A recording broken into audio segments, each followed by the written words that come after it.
Like, what am I doing? I'm doing it for the show. Field of 68 till I die. This is the Field of 68 After Dark Show, the only place that you need to be for college hoops every single night.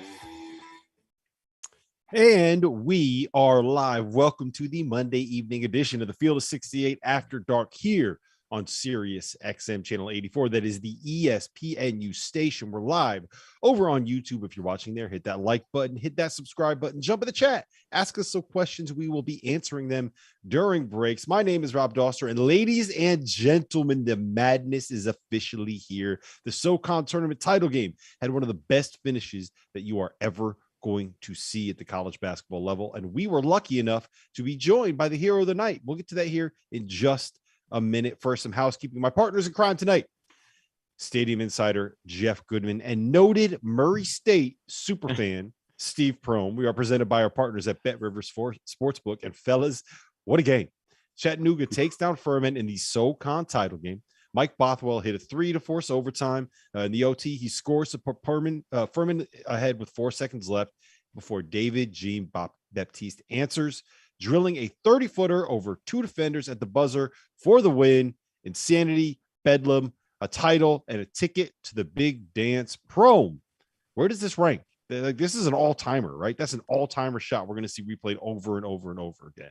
Yeah, we'll see this for a long time. I mean, all in March, you'll always see this replay. ESPN will play this over and over and over, leading up to March Madness, leading up to championship week. But the one thing I think that gets overlooked, the Southern Conference in Asheville, North Carolina, they do a phenomenal job in their environment and how that tournament's supported. I mean, you looked at that crowd tonight. I mean, outside of the little upper bleachers, I mean, they do a great job. And Asheville is a great city for that tournament. I know the coaches, and talking to them this fall, because I visited Furman, I visited Chattanooga and some other teams in that league. They love going to Asheville. But number one, my heart goes out to Bob Ritchie, Mike Bothwell, Slauson, and those kids. Bob's done a phenomenal job at Furman, but in these leagues, I hate to say it because I lived that in those leagues for a long time. These 3 days are everything. And to go up to, phenomenal job. They slip the screen out of Horns. Bothwell goes left. You can't let him go left. He gets left. Chattanooga does a good job. No timeout. They attack. And I was telling you guys off air, if you can just, in a live dribble, in a kind of a 5-second situation, if you can just make the dribble or change course of direction one time, usually your results are a lot better. But a phenomenal shot, and Lamont Paris has done an exceptional job at Chattanooga, a place that loves basketball. I went to high school about 30 minutes south of there. The Roundhouse is a huge deal. And Chattanooga, they love their basketball, and congrats to Lamont. Phenomenal job, especially being down. They only scored 16 points in the first half. Mm-hmm. That was ugly. I mean, but I love Chattanooga, Malachi Smith. And I was telling Jeff off air, give big props to D'Souza. Phenomenal game tonight, double-double, made some big plays for those guys. And, you come from Kansas to Chattanooga, and sometimes, you can be, hey, I was at Kansas. When I watched them practice, I said this to Lamont afterwards, man, D'Souza was dialed in, going hard, coachable, thought he did a phenomenal job, and it carries over to a moment like this, and now he's going back to the NCAA tournament. Yeah, this is a team that I think can win a game if they get the right matchup, because like you said, Steve, they have two really, really good guards. Yeah. And a big that is he's a power 5 or 6 big the way he looks, and now he's got the confidence to be able to go along with that physical abilities. Yep. And listen, nobody wants to hear from us. They want to hear from David Jean-Baptiste, the hero of the night. So we are going to head over to that interview. You got to check this out, man. This is a one-of-a-kind interview and a one-of-a-kind kid. And now let me welcome 68 After Dark, the hero of the night, David Jean-Baptiste. He hit a game-winning 30-footer. I think we can call it a 30-footer to beat Furman in the SoCon title game to stamp their ticket to the NCAA tournament. So, David, take me through what you saw on that final possession and that final play? How did it play out? Did you know that it was good when it left your hand? Take me through everything. Man, well, first and foremost, good drive by Buffalo there at the end. He made a tough basket. He had a great game as well. And I looked up, I knew we had 4 seconds left. And, for me, I had to go the full length of the court. And for me, I, just want to put myself in the best position possible and to get at least a shot attempt. And once the ball, it felt like it took forever for the ball, to reach the basket. And once it did, and, it went through the nets, I lost feeling at that point. It was surreal. Like, I couldn't believe it went down. It was just unbelievable, man. Did you know it was good? Man, I mean, once it went in, I seen it, it was good. I just started running. I couldn't believe it. It counted, and it was just at that point, it was just everything went blank. It was just like it was unreal, man. God is good, man. So it was one of those March moments, but you weren't even sure you were going to be here, right? I mean, you've had some adversity here, up and down. You weren't sure you were going to, play last season. You're probably one of the older dudes in college basketball. You came in 2016. And here's my favorite stat. You've been in the SoCon longer than 8 of the 10 current coaches in the league. I love it. I love it. But what's it been like for you, and what does tonight mean with everything that you've gone through? Man, it's just a journey, man. Just stay persistent, man. Just to keep pushing no matter what, man. No matter what, man. And the fans, the city, man, they've been with me since 2016. And for that to be the last year that, Chat got a chance to, be in the tournament, that was the year before I got there. And so, for them to stick with us since then and to ride this journey, man, it's been amazing. All the ups, the downs, it's been amazing, man. The fans, the city, they deserve it, man. They deserve it all, man. Yeah, you were 3-15 your first year that you played for Chattanooga in the league. Now you win this thing. Why? Why were you able to be a part of something that was able to completely flip like this? And Coach Paris, man, he did a great job of, just putting the right guys in the right positions, and just everything he got a chance to buy us into, man. Just believing in the process and believing in his system and everything that he's about, and he did a great job of just year after year. We improved year after year, man. It's just all about staying with it. Adversity happens, stick with it. Well, listen, David, congratulations on the win. Congratulations on the shot. That's going to be one of those all-time March moments where the replay gets played. I got to ask you this, though. Is anyone else going to get to hold that trophy, or is that yours for the rest of the night? Oh, no, I share my team, man. It's all of us, man. It's all good. They kind of just put it in my hands to hold it. So, I'm kind of rocking with it now. Listen, you earned it. You earned it. You got the Haitian flag draped over your shoulder. And, congrats. Heck of a performance. Heck of a win. Go celebrate, man. Get out of here. Go celebrate. Yes, sir. Go Mocs, baby. Yes, baby. I told you, man. David Jean-Baptiste, fun kid. What a moment. What a shot. Prohm, you touched on this a little bit earlier, and I kind of want to pick your brain on it. How stressful are those 3 days when you're at the mid-major level and you're playing in a conference tournament and you're a one bid league? If you're the 1 seed, do you feel hard done if you're not able to win that automatic bid? And what do you think about, like, is that the right way to do? Is it right to put everything on those 3 days, even if a team goes 18-0 during the regular season? Yeah, I've lived that life for 4 years, and as an assistant for plenty. And being in the conference championship game at Murray, we won one. Somebody missed a last second shot, and then we got beat on 2 last second shots by Belmont. And one year we went in the tournament, we had won 25 games in a row, and we got beat on a last second shot, and you go to the NIT, and we were ranked at the time. And so I think, number one, man, how awesome is that game tonight, though? I mean, there's nothing better. I mean, March Madness, that's why, as much as you want to say, and we've already had 4 number 1 seeds beat Northern Iowa, Cleveland State, Towson, Texas State.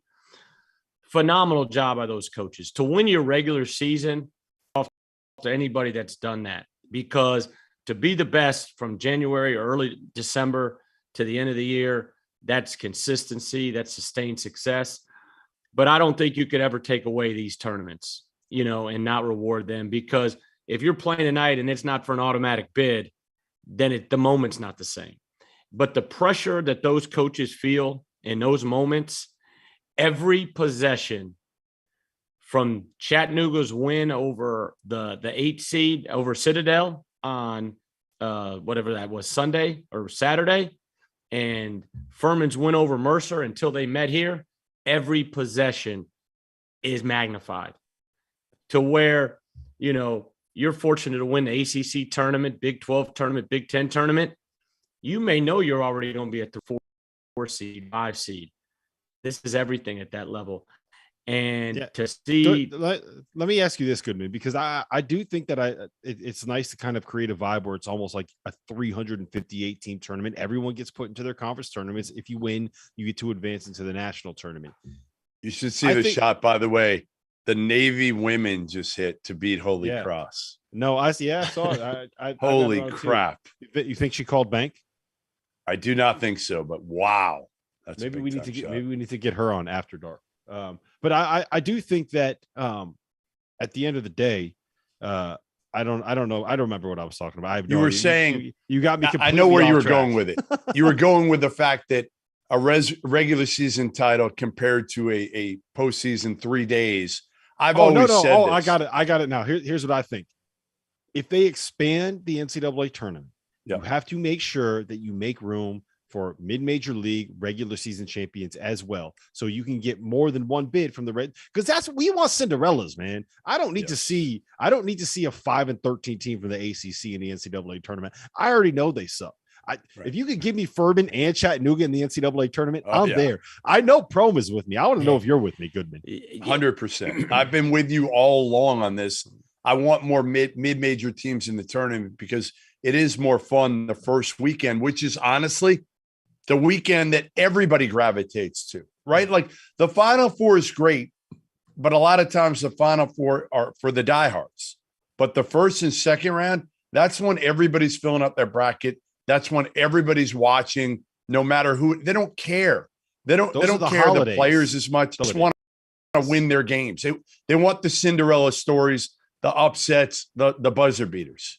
That's when everybody's got 100 bets in on Bet River Sportsbook. That's what it is. And if you follow it, Furman and Chattanooga are both more than capable of winning a game.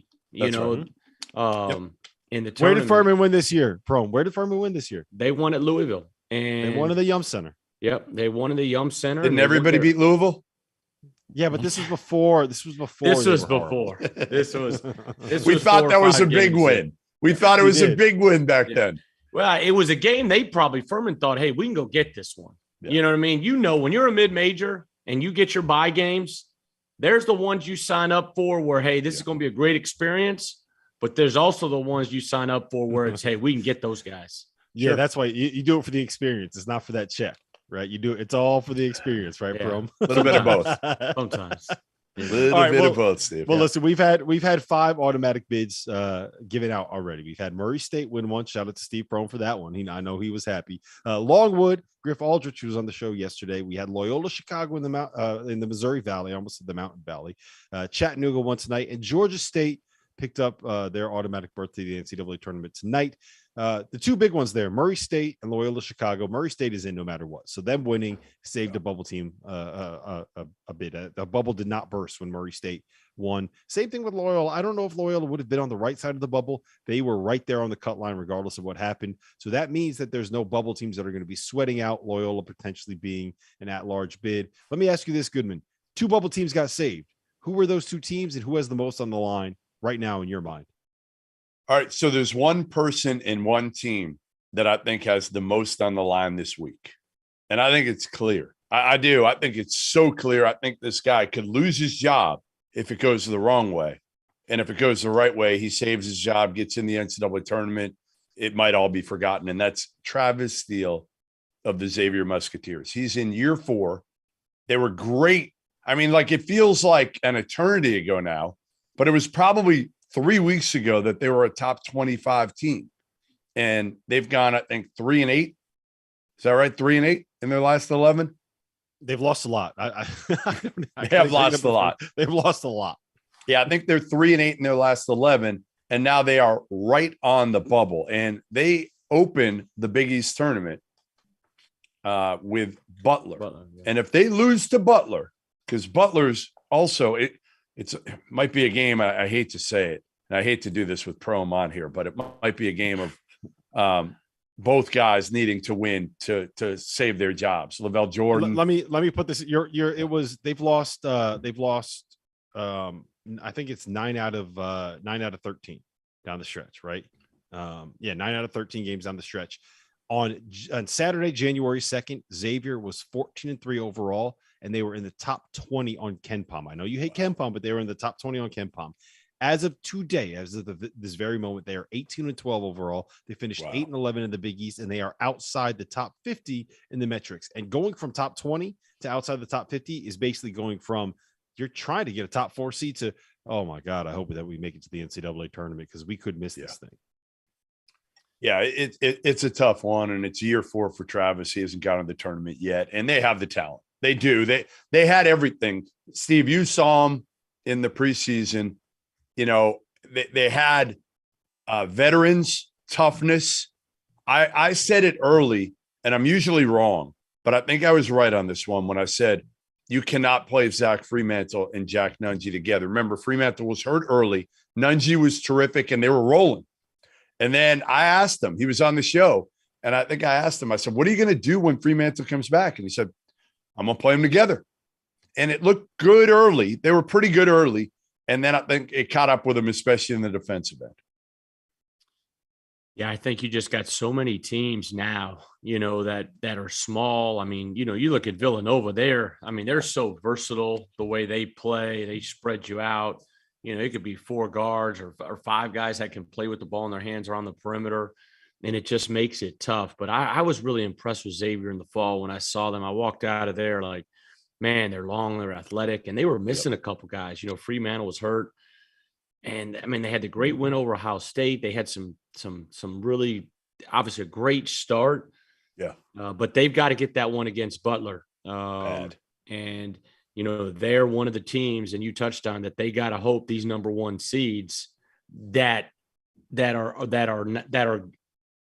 tournament teams win their leagues, you know, at the mid-major, kind of that mid-major plus, if you want to call it high major minus leagues, to get the automatic bids. But, you know, and then Rutgers, you know, I'm still baffled that these metrics we're still we're still analyzing the 4 seed in the Big Ten, that they can't be in the NCAA tournament. Like, well, what kind we of did it with metrics? Tim Miles in Nebraska in 2018, I think. He was the 4 seed, and he didn't get any because they didn't beat anyone in Big Ten play. I mean, the issue is they have horrendous losses. Yeah.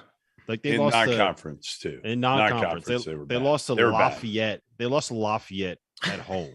Right. I'm pretty sure that right now, if you lined them up, Jeff Goodman can start at the 4 for Lafayette. I saw Lehigh. I think I could play at Lehigh. Goodman, according to Goodman, he can still touch the rim at his. Well, we'll find that out. We're going to find that out in 3 weeks. I don't think I've even jumped in about a year. So we're going to find that out when I vertical. You're going to rupture an Achilles and have a torn meniscus. Could happen. Do everything that could happen to a knee. You're going to end up doing. So we were supposed to do a whole segment on which team has the most on the line this week in conference tournament week, and all 3 of us came up with the same team, and that was Steve went Rutgers. Steve threw a little Rutgers sprinkle. Well, I went Rutgers. I didn't know you went Xavier, so I was going to play off another team, and then Indiana. I mean, you could say Indiana because you know they still have some work to do, in my opinion, in the Big Ten tournament. But there's games there for them to win, to where if everything holds serve and they can finish strong in the Big Ten tournament, then maybe they can sneak on, you know, get in on the backside. But Xavier, though, man, they need to make sure that none of these 1 seeds lose. I'll give you one more. Can I give you one more? Absolutely. The Florida Gators. Anything more in my entire life. The Florida Gators and Mike White. That's a good one. They got in the first round on Thursday. They get Texas A&M, which they should win, but A&M's decent. Like, I think you got to win that one. Then you get Auburn, and you win 2, and I think you're in. I actually think they win 2. They're in. Now, that's not going to be easy, but I think it's in front of them where, again, you can make up a lot of ground sometimes here. You know, you go on a little bit of a run and reel off 2 or 3 in a row and get a couple, you know, get a ranked team or a top team like Auburn, and you have a chance. Yeah, especially as long as you're still playing. You know, some of these leagues are done. Some of these leagues are finished. Yep. You're still playing. That means you've got room to get some quality wins. And, that would be huge for Mike. I mean, he's taking the Gators to the NCAA tournament every single year, you know. And he gets crucified for it. Yeah. And I don't think people realize that, He's not Billy Donovan. He's never going to be Billy Donovan. Nobody's going to follow Billy Donovan. It's still a football school there. And they need to upgrade a lot of things in Gainesville.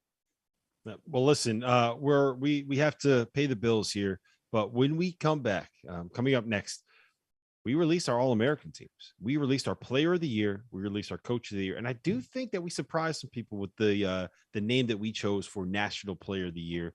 We're going to get into that next. Clear for 90. Greg, do we have any questions in the chat right now? We sure do. I like this one from Donnell Wilson. He wants Steve Prohm to answer. Did Furman take the shot too early tonight, allowing Chattanooga to have the chance for the miracle shot? No, Furman was down 1, right? Am I No, they were tied. It was tied. No, I think, they went to the basket. They slipped the ball screens. They ran a great horns action, slipped out. They got Bothwell going downhill left.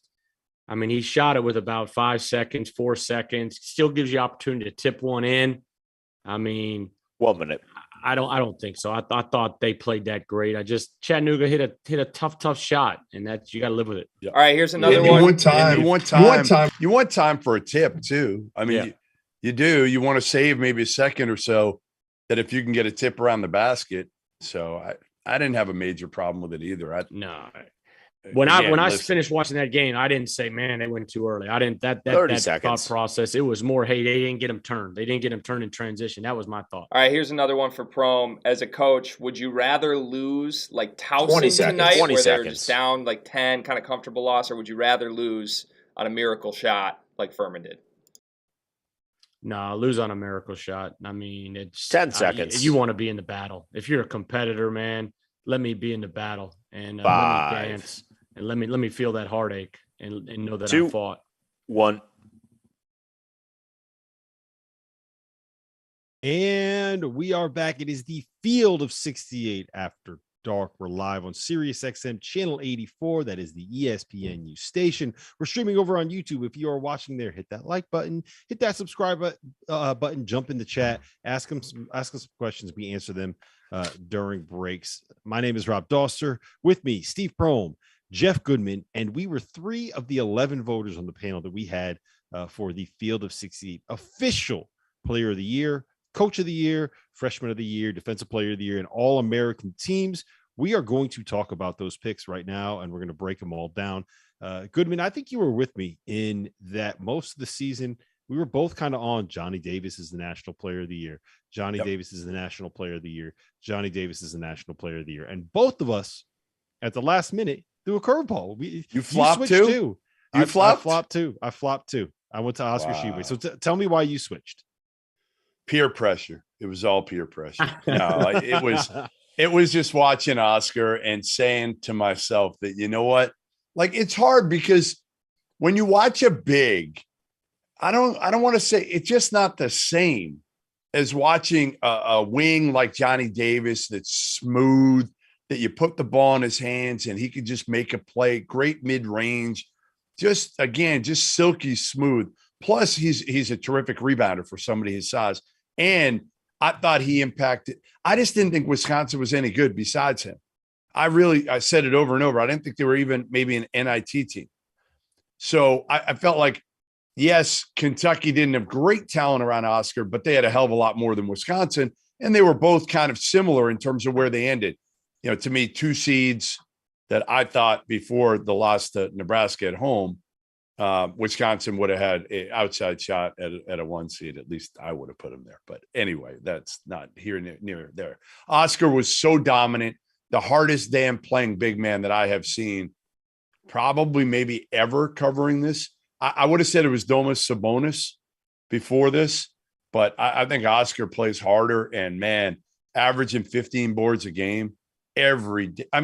These teammates don't even try to get a board. They honestly just stand around and watch him go get every rebound. Yeah, Prohm, you went for Sheboy too, right? Yeah, I went Oscar. I mean, just a dominant performance. I was just that's high praise to say the hardest player. You know, I mean, a couple that come to mind that Kenneth Fareed was phenomenal. That you know, we played against him for a while. His motor ran like crazy, and then when I was in college, Antonio McDyess was phenomenal. But Oscar Sheboy, I just thought he got Kentucky back where they're supposed to be. You know, and when you just consistently, the hardest thing to do is just dominate the glass, because that's toughness, it's effort, and you have to do it every night. And there's nothing pretty about it. Like, you know, you're not getting 27 points. You're not getting, you know, that kind of love. And he did it every day, and he has a great personality about it. And I just thought he was no question deserving.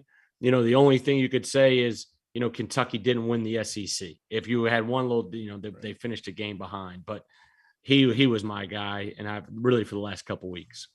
Yeah, I don't think that there was a clear answer. I think that you could have probably picked 3 or 4 different members of our first team. We'll get to that in a second, and felt justified in that decision. I don't think like it came down to when you break it all down, we had 7 voters pick Oscar and 4 pick Johnny Davis. And when you actually added up all the numbers, it was 28 points to 26 points, the way that it kind of broke if down. you and I didn't flip, then Johnny Davis would have won. It would have been Johnny Davis. Yeah, Johnny Davis would have won.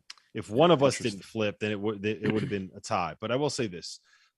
It's would have been a tie. There were 11 voters, Rob. It would have just your mouth sucks. You get 3 for first place, 2 for second place. This is what we're dealing with, Prohm. This is what we're dealing with.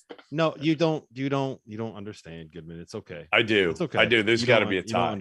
No, you don't. Most first place votes. I think you're right, Rob, in that, man, it really could have gone to several guys. I think that's no question. I mean, Johnny Davis, what he did with Wisconsin for them to win the Big Ten. I know it's people can say it put a sour taste because they got beat by Nebraska. But at the end of the day, they won the Big Ten. You know, but they had the outright. Yeah, you know? It's still objectively hilarious that they partied as hard as they did after winning, because they were like, yeah, we could beat Nebraska. Think, and they go and they lose to Nebraska, which is it's almost as funny as Coach K losing on his final night in Cameron Indoor Stadium. Not quite as funny. That was not. But I will say this though, it's very weird picking a guy to win National Player of the Year that can't really go get his own shot, right? That was the one weird thing to me. It's like normally you want, when you think about National Player of the Year, it's like, okay, we're going to start a team. Who is the first guy that you're going to pick? And I don't know if there's really like it wouldn't be Oscar Sheboy. What I came down to was I think Kentucky is a top 3 to 5 team in college basketball at minimum. I don't think Kentucky is a top 25 team without Sheboy, because I think he is the reason why everything fits together. Right. And why everything works the way that it does. They can run a transition because they don't have to worry about sending 5 guys to the defensive glass because they got that monster inside. They don't get beat in transition because they really only need to send 1 guy to the offensive glass to dominate the offensive glass. He is the anchor that allows them to kind of run offense around him. And I think that most importantly, he sets a tone of unselfishness on that team. Like when your best player is a dude, it's like, yeah, I'm just going to go get every rebound. Don't worry about running. I don't need shots. When he's that dude, I think that it changed a little bit what the culture and the attitude and the mindset of that roster is. And if you looked at Kentucky teams in past years, I don't think that they played. I think Oscar is a refreshing presence. I think is probably the way to say it in terms of the way that locker room operates. All right, Coach of the Year. I went with Ed Cooley. It kind of came down to Ed Cooley or Tommy Lloyd. Prohm, I don't think you had Cooley. I think he was one of your 3. Who did you have? I had Cooley. I had Cooley 1. I had him 1. I had guard, and then I had Matt. I had McMahon. I mean, you go 30-2. I think you deserve some. You deserve a vote. You know, if you're picking 3, he deserves to be one of the 3. But again, there's several. Tommy Lloyd, I thought about him hard. Scott Drew, thought about him hard. Obviously, Bruce Pearl. You know, I mean, I think all the same guys. You know, you could have taken those 6 guys and thrown them up and not argued with any of them. And even Brad Underwood. I mean, I'll give you one more. I'll give you one more that I think deserves to be in the top 5 conversation. Mark Adams, Texas Tech. Yeah. You know who I had in my top 3? I don't know if you guys are going to agree with this. John Calipari. I could see that too. I could see that too, though. I mean, I mean, they're going to win. They're going to win probably close to 20 more games than last year. You know what I mean? I mean, they won 7, 8, 9 games last year, and he did a great job. What you can in 1 year. He flipped it. He got what he needed. He changed the things he needed. He brought in the guys he needed, and they're back. And if they're winning the SEC tournament on Sunday, it wouldn't surprise me. Yep. All right, let's get into our first thing. So Jabari Smith won our freshman of the year. That was close to a consensus. I think 2 people had Chet as number 1. Defensive player of the year was Walker Kessler. That was more or less a consensus. So let's get into the All-American teams. And it was pretty obvious that the 5 members of our first team All-America were Oscar Tshiebwe, Johnny Davis, Keegan Murray, Kofi Coburn, and Oshai Agbaji. There were some other votes that were sprinkled in there. Some people like Colin Gillespie, some people had Jaden Ivey, etc. But it was overwhelming that it was those 5. I want to ask you guys this. We have our producer, Greg Waddell, pointed this out. We have 3 players on our first team All-American team from the Big Ten. And I don't think I'm alone in kind of writing off the Big Ten in terms of having a national title favorite somewhere in that conference. Is that something that adds up, Jeff? I mean, listen, you could say Purdue and Illinois are in the convo, but they're not at the top of they're not on tier 1 anymore. Like I think Purdue was there, but their defense hasn't gotten better. So I that worries me. So I think they're both in that like second tier, but the first tier is small to me. Like, I don't know. I mean, I don't put Arizona in the first tier. I put Arizona probably in the middle of those 2. No, I put Gonzaga, Kentucky. Do we have that mute button yet? Have we got the mute button? I'm telling you, I don't put them with Gonzaga, Kentucky. If I'm betting my house on teams, I'm not betting my house on Arizona. I'm going to bet it on Gonzaga, Kentucky. I don't know who else, but I think Gonzaga. How many houses do you have to bet? First of all, I only have one house, so I would be homeless. I would be homeless. You're going to lose something, man. You can't. Not all of those teams are going to be able to win. To me, Arizona's the top. I think Gonzaga is the clear best team in the country right now. It should be the clear favorite. The clear favorite on Bet Rivers. They are only a 3.5 to 1. The odds right now for them to win a title. Then to me, it's probably Arizona, Kentucky. I think Auburn's right there. And I think you can make the argument for Duke if they show up because of how talented they are, is probably right there. And Baylor, if they were healthy, I would say would be right there as well. And they're then not kind there. of like, then you slowly kind of like trend down. But to me, there's Kansas. about 12 or 13 teams. Kansas is up there too. But yeah, I mean, it's Gonzaga to me is kind of like a shade above everybody else. And then there's like a jumble of 11 or 12 teams. It's very weird to me. I don't have any of the Big Ten teams in there.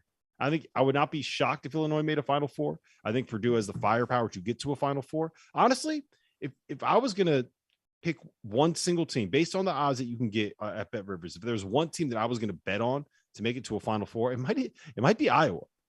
It really might be Iowa because you get the longer odds. I think they're better defensively than they've been. Prohm, you don't like that. No. Doesn't seem like you like that. I spent 6 years in Ames, so I don't know if I can. Yeah. There we go.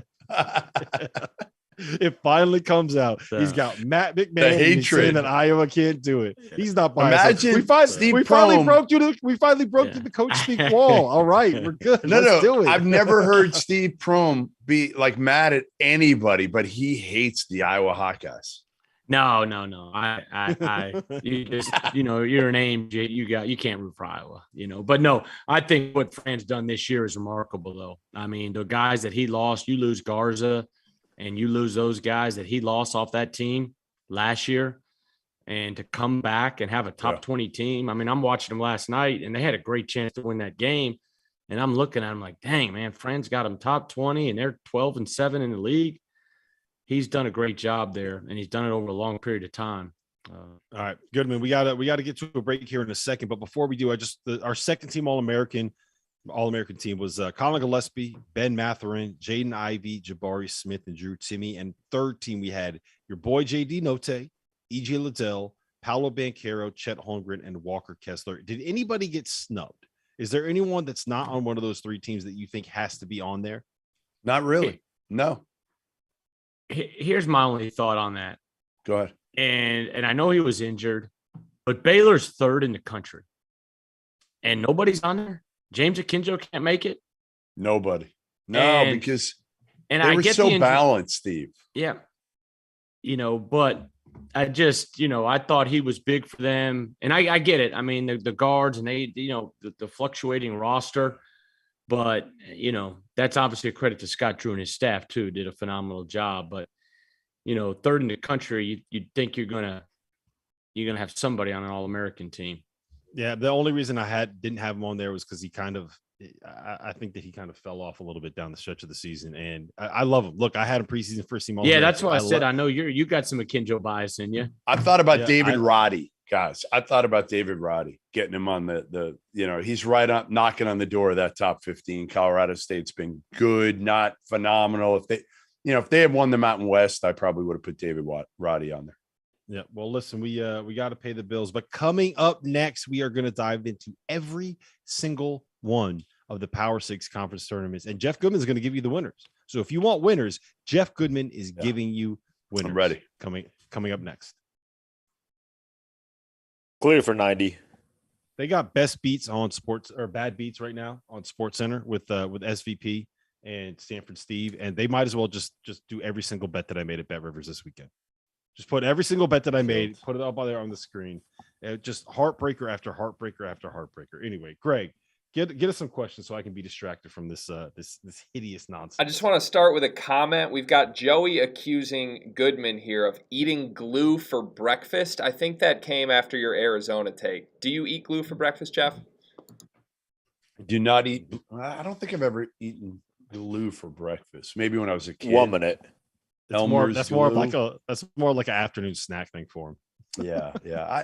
All I'm saying is I think like Gonzaga, Kentucky are a step above and even Duke, maybe because of their talent. I think they're above the Arizona, Auburn, Villanova. That would be my second tier to me.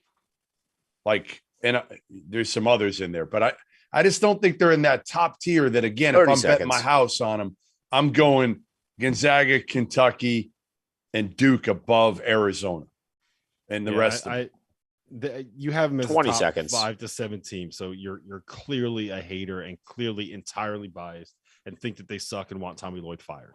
Do I have that right? No. 10 seconds. Hey, after your comments on Arizona, are you going to have to stay in Tempe when you go there? 5. I know. It would not. He's going to sleep on Sean's couch. I'm going to have to change 2, this. 1. And we are live. It is the Field of 68 After Dark. We're on Sirius XM channel 84. That is the ESPNU station. We're live over on YouTube. If you're watching on the stream, hit that like button, hit that subscribe button. Help us out, guys. Let's help out the channel a little bit. Listen, why do you always start with and we are live? Why can't you just drop the word and just say we are live? Why do you always start everything with all right? I don't know. I didn't know I did. You didn't know that was coming, did you? I did not. No, I did not. All right, I'm going to drop the all right. You drop the and. I'm dropping the all right. Get the body bag out for Goodman. Listen, we got to talk about these. Now you're in my head because did you hear me freeze up there? We got to talk about these conference tournaments. So here's what I'm going to do. I'm going to read you through some of the favorites, the lines at Bet Rivers. Then I'm going to ask you guys to each make a pick on who is going to win and someone that you think is going to surprise some people in that specific tournament. We are starting with the ACC. Duke is minus 137 to win it all at Bet Rivers. I don't think I need to give you any other odds because I think Duke wins every game by 25 points. Carolina 6-1. But I think Duke wins every game by 25 points in that conference tournament. Goodman, am I wrong? No. I'd like to say you're wrong because it's fun to say you're wrong, but you are not wrong on this one. I mean, I think that was like the ultimate wake-up call. I wouldn't be surprised if K took away everything for the Duke players. He did it years ago. Remember, I broke that story years ago when he took away everything, and it's like this big headline on ESPN and whatever. Maybe he did it again. To go find that. Who tipped you off to go get that story? Maybe he did it again. He likes doing that. I mean, that's happened. I'm sure it's happened, 20 times over maybe 42 times. Maybe he's done it with every team once over the course of his career. But no, Duke's they're going to win this thing. They'll win the ACC tournament. Prohm, who's going to surprise people at Barclays this weekend? Man, I'm going to say Virginia. I'm going to go with Virginia just because of their style of play. They can play multiple games because of their style of play, their pace of play offensively. Obviously, they're very, very, very well coached, and they're defensive minded. And so, and they've played well the back end of the year. So if I'm going to take a sleeper team, I'm going to go Virginia. All right, we're going to get into the Big Ten next. Purdue plus 175. Illinois is plus 275. Iowa, surprisingly enough, is plus 400, 4-1 odds to win the Big Ten tournament. And we have Wisconsin at 8-1. Prohm, who is winning it? I need you to tell me right now who is winning the Big Ten tournament. Illinois. Okay. Illinois. I just, man, there's something about that group. Even listening to them last night when I like to go and listen to coaches' press conferences. I like to hear what they say. I like to hear what the players say.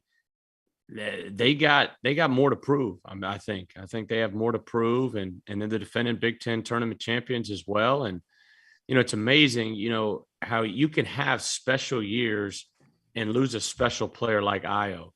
And Io helped them get it to where they're at now, and then the other guys have now carrying the torch further. And that's pretty cool to see from that standpoint if you're a coach looking at it from a coach standpoint. So I'd go Illinois. Goodman, who's going to make some noise in this tournament? Who do you think can surprise some people? Are you going Nebraska? They've won 3 in a row. I'll go with Michigan on the road. Okay. I'm going to go Michigan here because I think they got a little momentum. They won a game without Hunter Dickinson, who, according to my sources, might have had some bad chicken in Columbus and was unable to play. But yeah, I think Michigan, you get Hunter back. Obviously, Diabate has played terrific, and the key has been Devontae Jones. He's been awesome lately, and if they can just get Caleb Houston, and really Terrence Williams was great the other day. So I think they're more well-rounded now, and Devontae Jones is a completely different player than he was earlier this season. So I'll take Michigan. They got to get past Indiana and Illinois, which is going to be no easy task. All right, let's head over to the Garden. Goodman. Villanova is plus 150 as the 2 seed.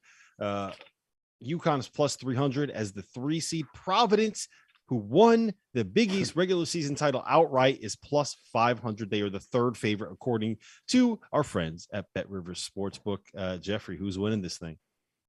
The Villanova Wildcats. I mean, come on. Do we really? I know you're shaking your head, Mr. UConn. Jim Calhoun's going to be in the house, so you got to kiss up to him. I know you're going to take the Huskies, but I'm going to take the team, the culture team that did not win the regular season title.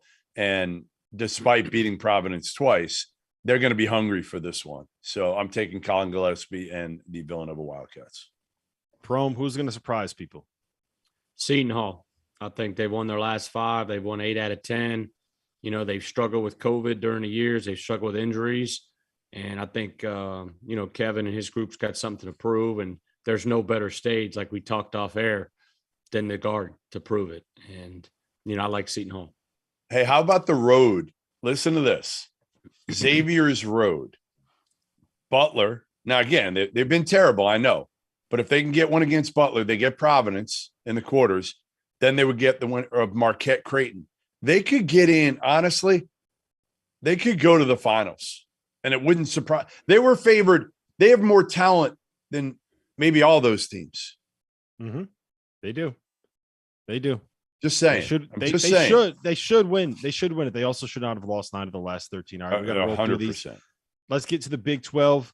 Prohm's old stomping grounds. Kansas is plus 200. Baylor is plus 225. Texas Tech is plus 250. Texas plus 500. And my sleeper, Prohm, TCU, 17-1 odds. Who is winning this tournament? Tell me right now. I need you to give me a winner. Who's winning it?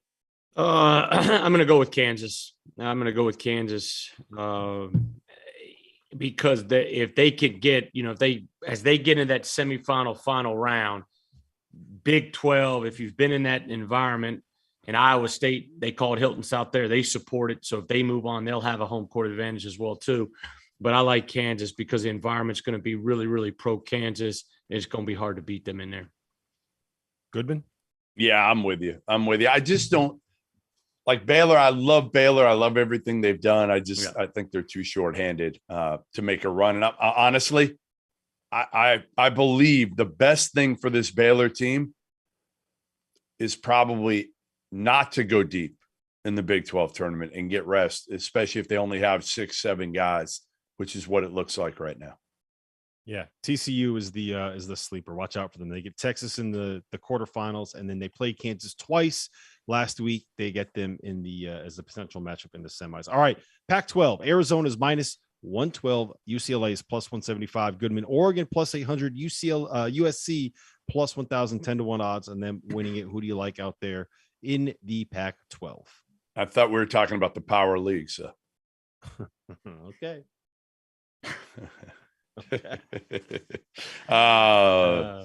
Let's see. By the way, can I tell you something? Do you know that the AD, and this is totally off a tangent in the Pac-12, the AD at now Oregon State gave Wayne Tinkle an extension after he went to the Elite Eight last year with a buyout of about, I don't know the exact number, but it's a ton of money. Like, I want to say it's like 15 million. It's the same AD, Scott Barnes, who hired Kevin Stallings at Pittsburgh. Okay. I just wanted to say that. I have no reason. It just hit me in the head, and I wanted to let you guys know that Scott Barnes has made 2 of the not great moves. Scott Barnes confirmed not as good as at his job as Scotty Barnes is. That very true. Confirmed. Very, very true. Jeff Goodman picked Arizona to win it. There you go. Locked and loaded. Prohm. Let's go to the SEC. Kentucky, Auburn, Tennessee, Arkansas. Those are the top 4 teams. Do you see anybody from outside of that group making it to the semifinals? Can anyone crash that party? I think LSU and Alabama have the ability. I mean, I think they have the talent level and the players to do it. They just haven't been as consistent as those other guys, all season long. But I think there's no question that there's 1 or 2 teams in the league that can do it. It's those 2. Goodman, who's winning the SEC? Give it to me right now. You got 10 seconds. I will go Kentucky. Wendell Green and Auburn, Kentucky. SEC champions. The dual champions for Wendell Green. If that happens, Prohm, I will apologize. I will make a handwritten letter and I will apologize to him because he will have earned it. He will have deserved it. All credit to him. I hope Auburn does it. Listen, we gotta pay the bills here. But coming up next, there are 2 blue bloods or borderline blue bloods that have played their way into the NCAA tournament. Steve Prohm doesn't trust them quite yet. We're going to tell you who they are and why next. Clear for 90. Gregory, give me some questions. Yes, sir. I got one from Keith Keller for Mr. Jeff Goodman. Is Lamont Paris going to get a big coaching job soon? He'll have a chance now. The thing with him is he can go Midwest because he was at Wisconsin or down south. I think there's more jobs that are going to open in the SEC. So I think he'll have a chance to get an SEC job this year. The only ones really in the Midwest, Kansas State might open, but there'll be a bunch in the SEC. 1 minute. Over. We need Lamont Paris at a program that people care about so we can get Paris in all of these headlines. There's so many plays on the word Paris that you can use in the name Paris. Like what? Got the Paris of the Pac-12 when he goes out and wins the Pac-12 tournament. You have the Paris of the Big 12. You know how they call Manhattan the little apple? Manhattan, Kansas is the little apple. Yeah. Well, now it's little Paris. It's not very good. 30 seconds. Not very good. All right, give us not another. very good. All right. Goodman is not all right, happy quick round the horn from all 3 of you guys. Give me a mid-major that you think could potentially make the second weekend that is not Gonzaga. 20 seconds. You cannot say Murray State, Prohm. You cannot say Murray State. I'm going St. Mary's. 10 seconds. Colorado State. Whoever comes out of Conference 5. USA. UAB, if they win it. 2. Yeah, UAB, North Texas for sure could. We are live. It is the Field of 68. Good job. After dark. My name is Rob Dauster. I have Stadium Insider Jeff Goodman and Murray State super fan. I can't believe you didn't wear the jersey we sent you, Prohm. We had Steve Prohm here. I should probably say your name. We're going to talk about a couple of these blue bloods here that have played their way into the dance. We have North Carolina and Memphis. Memphis may not technically be a blue blood, but they do wear blue. So I'm throwing them in that same conversation.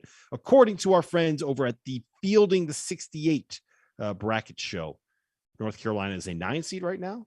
Memphis is a 10 seed. As of last week, both of those teams were on the bubble, and one of them was on the wrong side of the bubble. Steve, you said you don't fully trust those two teams yet. I think I'm kind of there as well, but I'm curious why you don't trust those two teams. Well, I just think they're starting to figure it out. I mean, for Carolina going to Duke and win that game, and then you saw the locker room scene with Hubert and Brady and Baycott, and I think maybe RJ Davis is in as well. You can see, man, all right, the belief. They've stuck together, and everybody's tried to criticize them, right? Everybody's trying to knock them off their wall. In there. And so, but I want to see them follow, really go play well at the ACC tournament. That doesn't mean win it, but that means, hey, to the semifinals, maybe to the finals. And then for Memphis, without question, Penny's done a phenomenal job of rallying the troops and putting them in a position out of the tournament to now, I think without question, they're in the NCAA tournament. But they've got a legitimate chance right now, because I think they're the hottest team in the American. Now go tournament next week. And I think now you've got a ton of momentum then going into tournament. Goodman, you trust either of them? I mean, you can't completely trust either of them, but they both have talent and they both have some confidence that they didn't have. And as I've said, the best medicine for Memphis has been the AAC, and a Houston team that, let's face it, hasn't been whole for the whole league play. But, sometimes that doesn't matter. Like sometimes you just need like any sort of confidence, especially for a young team and a team that had been struggling. And for Carolina, I like the one thing I loved about them. I know they didn't have a lot to lose going into Durham and they could play loose. But the one thing that we criticized them for all year was toughness, both mental and physical toughness. They answered the bell there. I mean, that's a hell of an atmosphere. Yeah. Hey, while we're on, what was the real moment being there at Duke at that Carolina game? I mean, the lead up right before the game started is incredible. I mean, just the way the students, when they're waiting and they have these like line, whatever they're called, judges or whatever they are. And they come up and they all have numbers, groups of 12, and they run up and they huddle up and then they sprint in Cameron. And once it's ready to go, I mean, all these atmospheres right now after last year not having them, it's just, you get goosebumps. And I got goosebumps when Kay walked out and the 96 players were in the two lines, and he walked through them. I got goosebumps then. It was awesome. Yeah. So for me, it was, I can't ever fully trust Memphis because Goodman, why? Hit the buzzer, point guard play. They don't have any. They are 352nd naturally in turnover percentage. So I can't ever fully trust them. But I thought Arch last night made a great point. If you line those teams up in the starting lineup, starting 5 against starting 5, you're probably going to end up taking 2 or 3 guys at least from Memphis over whoever they're playing in the first round, maybe who they end up playing in the second round. So, and I will say this too, because I think it's important. Both of those teams, I think the biggest issues they had heading into, or at least earlier in the season, was internally. For Memphis, it was this. I mean, we all saw it was the squabbles over who had power over that team, right? Is that team the freshmen? Is that team the upperclassmen? And now I think we see what it is. It is the upperclassmen and Jalen Duren who plays the way that those upperclassmen play. They have dog in them. They have fight. They defend. They play tough. They're going to beat you up, and then they're going to try to win the game too. And then with North Carolina, that was the hardest that they played all season long. Like we talked about this on Saturday night, Prohm. They got punched in the mouth and they didn't fold. And that was the first time they've been punched in the mouth this season and did not fold. That was a team that folded earlier in the year, and they did not do it this year. And I don't know if something changed in that locker room. I don't know if it was just the moment and the environment kept them going, but that was their ceiling. We saw North Carolina's ceiling for the first time this year. And I think the one thing you see, and credit to Hubert Davis, he's got to have strong relationships with those kids for them to know everything, they hear. And then the Cameron Indoor, after getting the way they got beat at home, like Duke, and you there, the last game of Krzyzewski's career, Cameron. Mm-hmm. I mean, but it's fitting. It's like a movie. Like if somebody was going there and beat him, it wasn't going to be Miami. It was going to be North Carolina. I mean, that was a team supposed to beat him if it's going to be, RJ Davis was great. I mean, I thought he was kind of the difference maker. Caleb Love, we always talk as the difference maker because he's got the ability and the talent, and you see it, and it kind of jumps off the page. But RJ Davis is the guy that kind of makes them go. And Baycott was great, around the basket. He was terrific. Defensively, they came to play. But again, I thought it was kind of the mental toughness that showed me that maybe they can get this thing going at this point. And, even if they went to a Sweet 16, that would be a hell of a rebound from where they were 2 weeks ago. I mean, shit, you win one tournament game for North Carolina this year? One tournament game. Same thing with Memphis. You win one making the tournament is a win considering where they were earlier on this year. Winning a game is a huge victory. And if they're in the tournament, I think that they're going to give somebody a shot. Whether if they're a 7, 8, 9, 10 seed, they're going to give one of those top 2 seeds a shot. I don't want to see either of those teams in the tournament if I am a top 2 seed. We got about 2 minutes left here.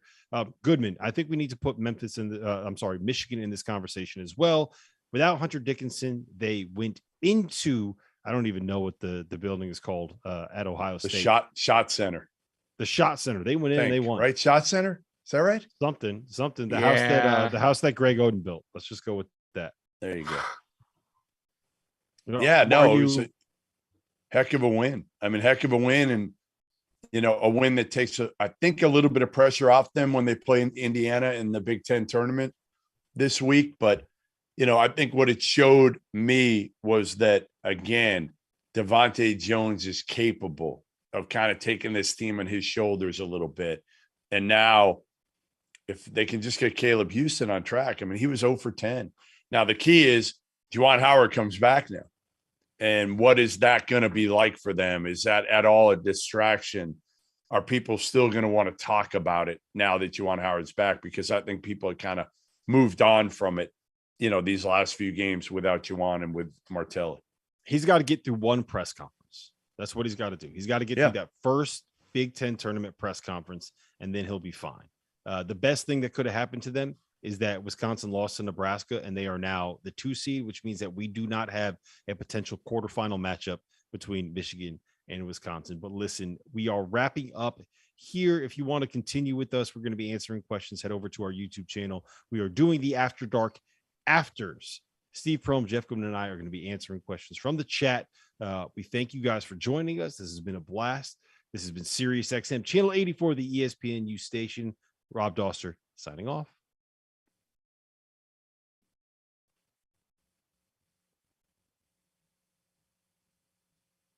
Should be clear.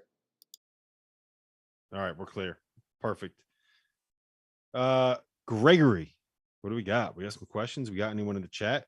People hitting that like button? What's going on here? Yeah, we had to deal with a couple spam bots over the last 10 minutes or so in the chat. So I think that's killed the momentum a little bit. Let's get this chat popping, please, viewers. I got one for Prohm, though. Who's the toughest guy you had to game plan for in your head coaching days?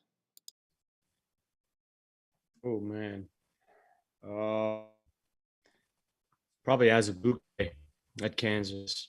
I mean, he just, I don't even know if you could game plan for him. I mean, he was a load down there, but just trying to figure out ways to keep him off the block and just make it uncomfortable. But was your game plan to just send up a few Hail Marys and hope for the best? Yeah. I mean, he was down there, but he's one of them for sure. All right, I got another fun one. This is from Johnny Cakes. After watching Duke, North Carolina this week, what former Duke player looks like they could still step on the floor and hoop? Is that someone that's no longer playing in the NBA? I think that's fair. That's a fair parameter. Obviously Reddick. Obviously Reddick would be the easy one because he just retired. That, Kyle Singler, looks completely different, shaved head, but he's out of the league and has been. I asked him, I said, what are you doing now? He's like, just kind of, I think he's in like a big camper going around the country doing yoga or something. I think that's what he told me. But Kyle Singler was, man, it was him and Kevin Love coming out of Oregon, same year in high school. He was awesome. Yoga. Well, that's what he said. I'm not going to, try to, change what he said. I quote people correctly, Robert. What are you saying? What are you insinuating? What are you getting at? That you make up shit. You just change. I only make up shit when Greg Waddell says it. There you go. David Bentley said Jay Will. Yeah, Jay Will does look like he can still play. I saw Jay Will actually. How about this? I saw Jay Will years ago when he tried to come back from the injury again, and he worked out for the Celtics. And I felt bad. It was a tough workout to watch. It was tough. He still wasn't back as far back as he could get before he retired again. But yeah, Redick would be the easy pick there. All right, they're rolling in now. We're going to fly through a couple here. This is from Jack Long. Why does Brad Underwood get zero love for Big Ten Coach of the Year? Because they were considered the favorite in the league, one of the favorites in the league, one of the favorites to win the national title, and he's done a lot. But I think if you compare it to what the preseason's expectations were for that team, they have not surpassed them, and that's kind of what National Coach of the Year ends up being. How much do you surpass your preseason expectations by? And they did not do that. He's done a great job. He should be right there for Big Ten Coach of the Year. I think him and Greg Gard are probably the two guys that I would pick for. I just think there are other. I'm not trying to take away what he's done, and I don't think either Jeff or Steve, I think they would both agree with me when I say this. There are just other guys that we would pick above him to be able to get that award. There's a great crop of potential Coach of the Year candidates this year. Am I right? Yeah. Oh yeah.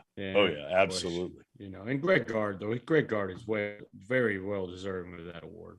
Listen, I don't know if they were picked 10th in the Big Ten this year. Mm-hmm.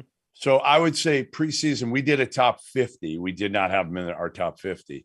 I bet, most people ranking them, if you're ranking them 1 to 100 in the preseason, you're doing a top 100. They're probably somewhere in the 60 to 70 range in the preseason. Right now, you could argue that, again, they're a top 10-ish team.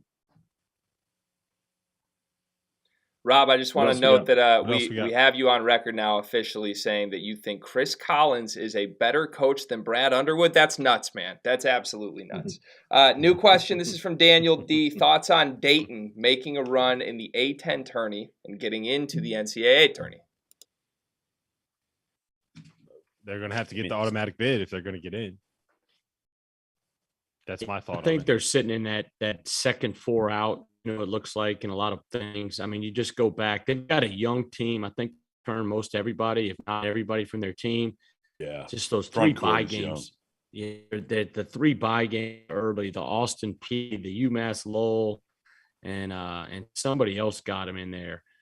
They go to and then they go to Orlando and beat Belmont and Kansas and win in Miami and win the tournament. And so, man, they're very capable of winning that tournament, though. Very, very capable. Anthony, great job with that group this year. Yeah, I think Davidson is pretty safe, right? Is that correct? Safe-ish. Yeah. They're probably fine as long as they don't lose to the winner. Your boy Kimmy English. If he beats him, I think then you're looking at Davidson being like first four, maybe, but probably in. And VCU Dayton matchup could be in the semis if Dayton gets past the winner of GW UMass, which they should. Yeah, I'm looking at it right now. It feels like that Dayton VCU game could end up being a playing game to the tournament. I was trying to think, would we be able to get three teams in? And I don't. No, I think both. VCU they're in right now. VCU is today. So they might, if they lose to Dayton, they might be able to survive it, but that's going to be a hell of a I guess if you did this, here's how you could get three in. St. Bonaventure, Davidson, VCU, Dayton is your final 14, your semifinals. The Bonnies win it and get the automatic berth by beating VCU in the title game. Yeah, I mean, that's probably what's going to have to happen. Because I mean, if it's gonna be a 3-bid league, you got to get either the Bonnies or the Flyers winning it, and VCU has to lose to either Dayton or St. Bonaventure. That's the only way that it can happen. Well, you want VCU then, right? VCU or Dayton get to the title game, lose to St. Bonaventure. Yep, that'll be it. All right, the questions are flowing in now. Shout out to the chat. We'll try to get to all of these, but this one caught my eye quickly, and our good friends at Bet Rivers' eyes, I'm sure. Adam Rodriguez wants to know the better betting weekend, conference tournaments or the weekend of 64? That's easy for me. Conference What do tournaments. you got? What is it? Conference tournaments. The conference, like this Tuesday through Friday, for a couple reasons. One, you basically get 5 straight days of wall-to-wall basketball every day during the week, right? It's like noon on.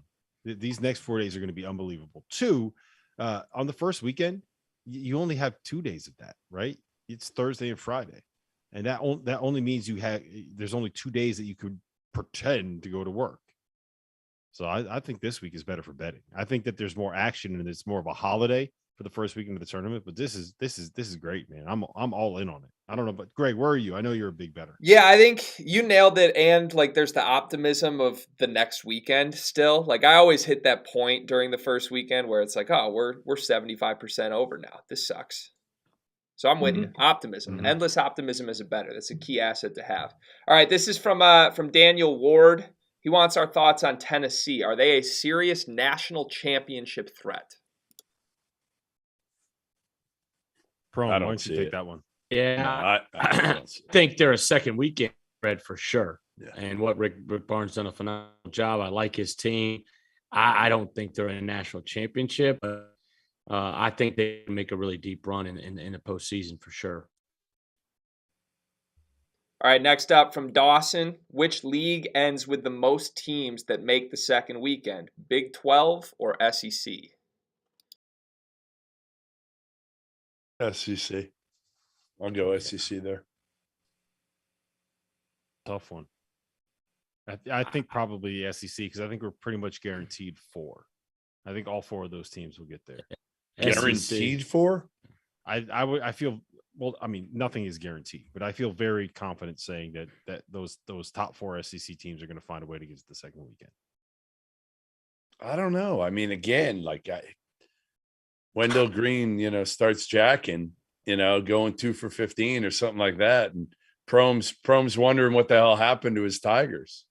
Yeah, I mean, you're very right. So you're going to trust the terrific point guard play of Marcus Carr and of DeJuan Harris to be able to get it done. No, I went SEC, but I was pushing back at your, all 4 of them are like a lock to get to the second weekend. I don't think anybody's a lock to get to the second weekend, especially this year. Like Gonzaga would be the one, but I mean, I just don't think anybody's that powerful this year. Yeah, and I think the one when even the first round games have changed so much since years ago when we were growing up. But when you get into the round of 32, you got to beat a really good basketball team, the Sweet 16, and you can beat 2 seed, 3 seed, 4 seed, and so.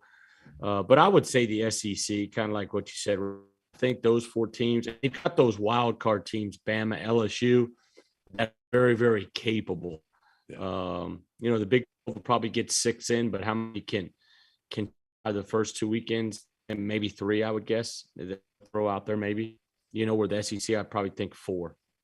If I had to pick one. All right, Ben.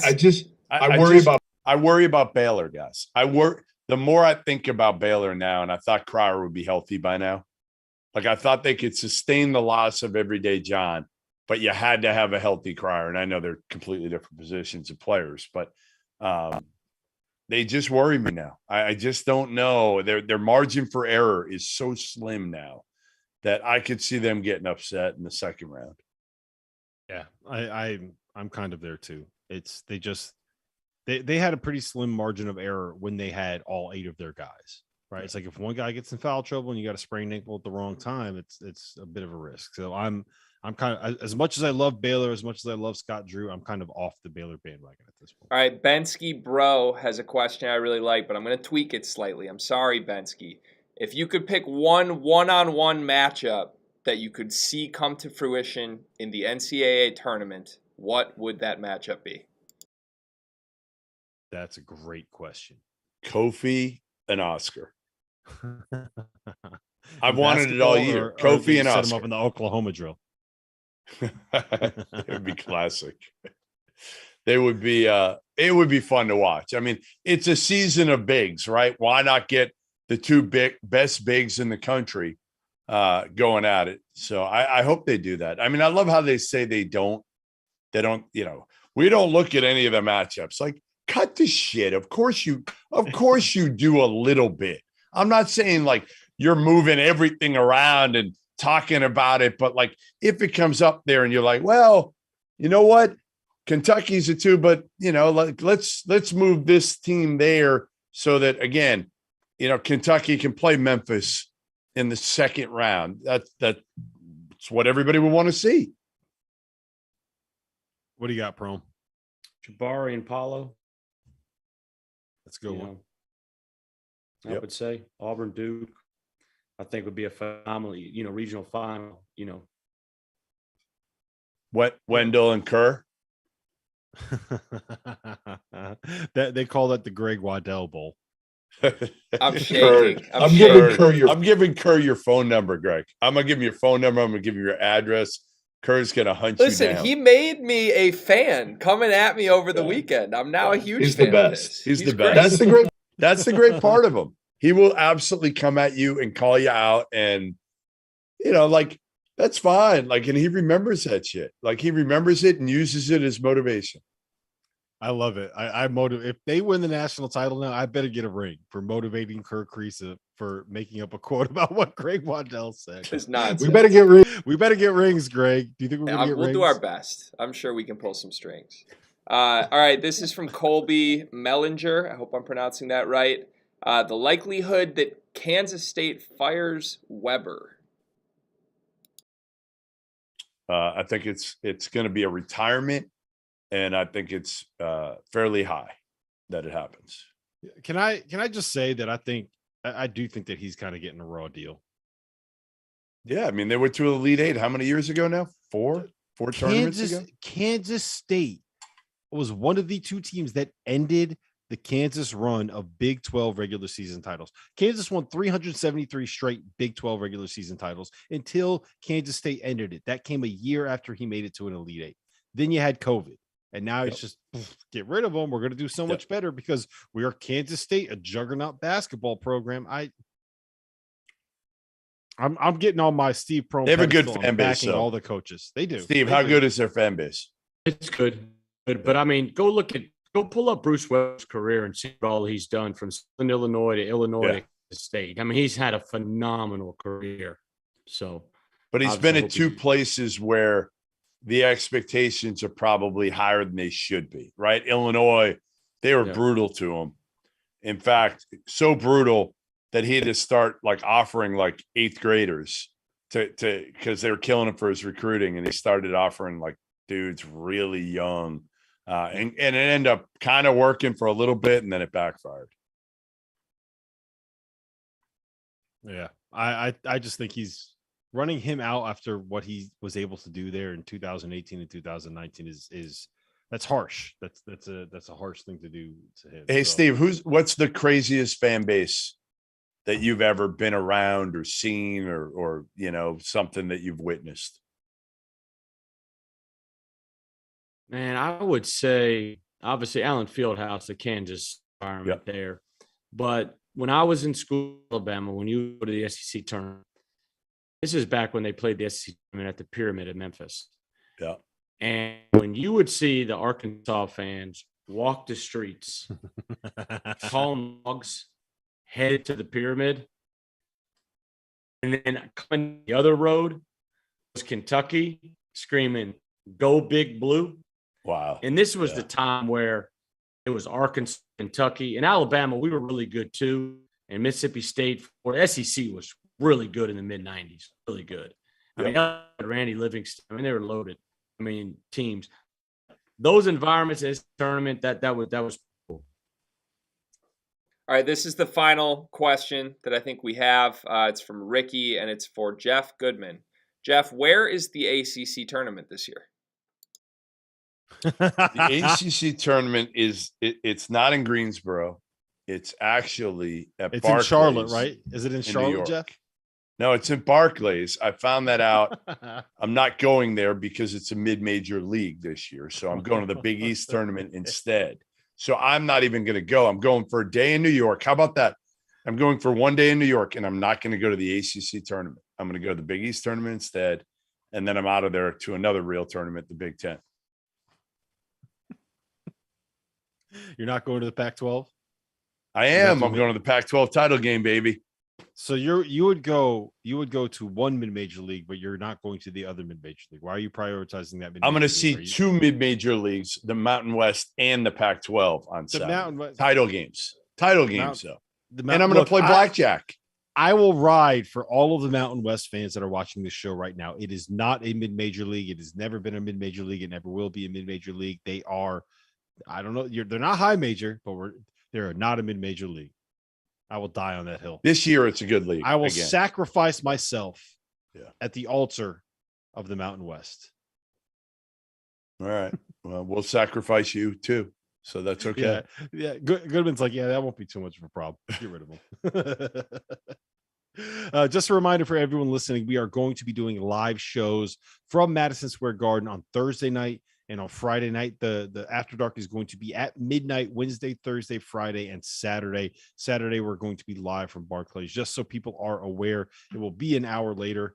There is no point in starting the show in the middle of the second half of all of the late night games that we want to watch and we want to be following. So make sure that people are aware of that. So, Greg, do we have any other questions? Anything else we got to get done? I think I've just got one more for you, Rob. What's better than peace of mind? Nothing is better than peace of mind. But wow, those we can't say them because we're not getting paid for that today. So no more Vord NPN. No more NordVPN. All right. No more NordVPN. It's good though. No more NordVPN. Peace of mind is good. Peace of mind is great. Nothing is better than peace of mind. There's a great Zach Brown song. There's a great Zach Brown song with of mine in there. Rob, could you say I just pull a Wendell Green trying to get an assist there and I threw it into the fifth row of the stands? You absolutely did. You did. It's not even funny. You can't. Wendell Green's the champion, man. You can't be. Don't be comparing Greg to a champion. And when was the last time that Wendell Green tried to throw a pass, man? He's putting that shot up. Yeah, he's shooting it. Man. All right. I think it's time, boys. Hey, listen, guys, this was great. Field. Cheers. Three cheers. What are you doing? I always forget the 3 cheers, man. Listen, well, how rattled are you? It's been a long week. It has been a long week, and it's only Monday night. Usually, man, Greg, turn it over now. You'll get a little rattled. And Greg, my God, pass and this guy. All right, well, Prohm, we're going to you first for 3 cheers. What do you got? We haven't mentioned outside. We talked about him. State, Rob Lanier, terrific job. Yep. And we talked a lot about Furman in the Chattanooga game, but Georgia won tonight over Louisiana Live. So cheers to Rob and his staff and Florida State Panthers. All right, I got one. Wright State head coach Scott Nagy has been awesome at Wright State. They weren't awesome at the start of this year. In fact, they were getting blown out a couple of games. I'm like, what's going on with Nagy? He's always a hell of a coach. Cleveland State was the number 1 seed. They play each other in the Horizon League title game tonight. And Scott Nagy, who, again, team was first 2 years ago in the league when it got canceled. They were going to the NIT. I think they lost in the conference tournament then. I think they've lost a couple of times in the conference tournament. They get one here. As a 4 seed, and Scott Nagy gets the NCAA tournament. So congrats, Scott. Hell of a coach. All right. So my toast, my cheers is going out to one young Jeffrey Borzello because he needs the drink tonight because tomorrow's going to be a stressful one for him. His Delaware Blue Hens, right? He is a Delaware graduate, advanced to the title game of the Colonial Athletic Association tournament. Do you guys know who they are playing in the title game of the Colonial Athletic Association tournament? They are playing UNC UNC Wilmington. Wilmington. They're playing UNC Wilmington. Jeff Borzello's parents currently live in Wilmington, North Carolina, and are big UNC Wilmington supporters, big UNC Wilmington fans. So we have the inner turmoil for Jeff Borzello of his fandom and his alumni and the University of Delaware going up against the program that his parents have season tickets to. That luscious head of hair, it's going to start falling out. We're going to start seeing more grays popping up. Because then he's got nothing. If he loses that hair, he's got nothing. So my cheers is going out to Jeff Borzello because he's going to need that drink. My cheers get through. Go ahead. Is to Borzello's parents. All right. Forget Borzello. Go Borzello's parents. Anyone that had to put up with him for 37 years and counting has been they got to be saints. We just leave it at that. Well, listen, this has been the Field of 68 After Dark. So to Rob Lanier, to Scott Nagy, and to Jeff Borzello's parents, we will see you guys tomorrow night. Borzello's parents. Another